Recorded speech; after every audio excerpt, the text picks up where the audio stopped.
The NBA is doing everything in their power to keep Damian Lillard out of Miami. From 7-time All-Star Damian Lillard putting one team above the rest, to Commissioner Adam Silver threatening to veto the trade, we have a lot to get into, and I promise you won't want to miss this. July 1st, 2023, after 11 years of loyalty to one organization, a superstar shocked the world by requesting a trade. And from the moment that trade was requested, the most clutch player of the decade made it extremely clear that there's only one team he wants to join: the Miami Heat. Only the Miami Heat. I mean, this man had his agent reminding everyone daily that he would be unhappy on any other team, to the point that he won't report for training camp. But unfortunately for Lillard, he's not a free agent, which means he doesn't necessarily have the freedom to choose where he wants to go. And yes, he is arguably one of the greatest players in franchise history, so Portland doing him dirty could possibly set a shockwave of players refusing to stick with their original franchises unless trade wishes are granted. Over a month since the request, and still, we have no idea what jersey Lillard will be wearing next season. In the Blazers' defense, it makes sense why they haven't traded Lillard to Miami yet. The Heat don't really have many assets to trade for Lillard when you compare their offers to other franchises that could be in on him.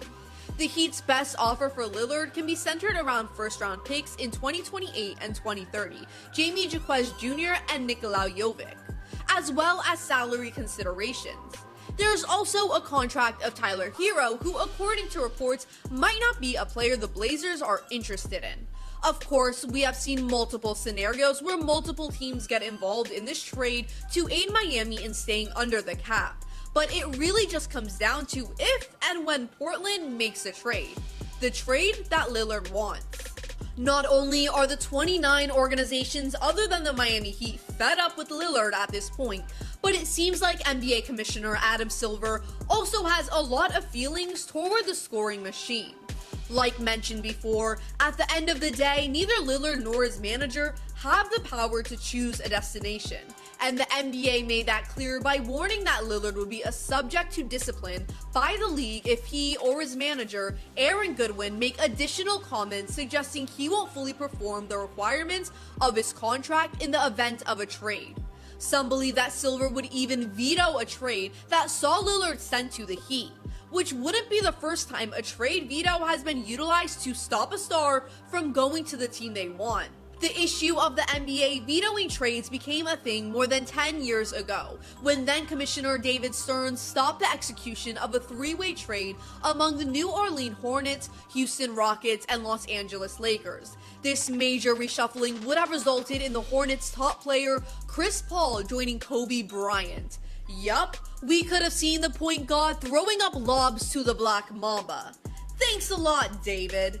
I mean, that situation does sound extremely similar to Damian Lillard joining forces with the Eastern Conference MVP, Jimmy Butler.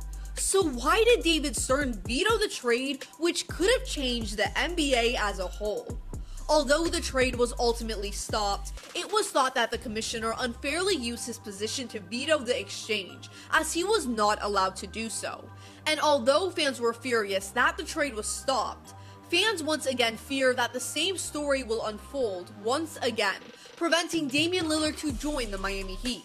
All of this information leads us to ask, why doesn't Commissioner Silver want to see another super team in Miami? Would this trade ruin the script the NBA has planned out? NBA insiders have reported that as we look across the league and have conversations with executives and agents, I can't identify another team that is seriously making an offer for Damian Lillard at this point, which has all arrows pointing down south in Miami, but not if Silver continues to stand in the way, making the possibility of the 7-time All-Star starting the season in Portland. This past season has risen a lot of questions for NBA fans, as they feel like some organizations are favored more than others, bringing up the whole idea of the NBA being scripted. Take Ja Morant for example. Have you ever seen the NBA be this hard on anyone? Yup, didn't think so. This past season has been the worst year of Morant's life. It felt like every other week his name was covering the headlines, and not for good reasons. And although he was stirring the pot, the NBA took massive consequences which nobody was expecting. It all started this past March, when Morant was suspended for 8 games after an Instagram live video showed him displaying a firearm in the Denver area nightclub. He wouldn't do that again, right? Well, he did, because 2 months later, the two-time All-Star was filmed posing with a firearm in a car. And although he claimed it was a toy gun, the punishment was worse than anyone expected.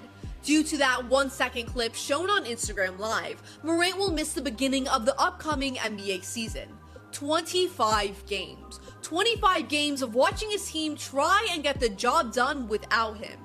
Fans found it convenient how right as the Grizzlies became one of the most dominant teams in the league, their star player is out for a huge chunk of their season. Ultimately, we can talk about how the NBA is allegedly planned, but the truth of the matter is, the Miami Heat are willing to give Portland exactly what they need. So why hasn't it happened yet? What do we not know? Who will Damian Lillard suit up for next season? Only time will tell.